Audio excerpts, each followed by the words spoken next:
பாப்பாவுக்கு ஃபேனு சின்னதாக இருக்கு.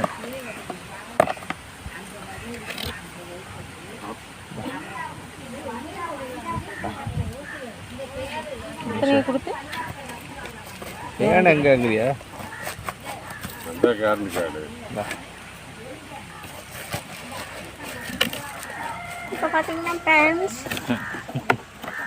LED battery fan with LED பெருசாக தான் இருக்குது. போதும் LED light table fan battery fan with LED லைட்டோட நாங்கள் ஆர்டர் பண்ணியிருக்கோம். இங்கே பாருங்கள்.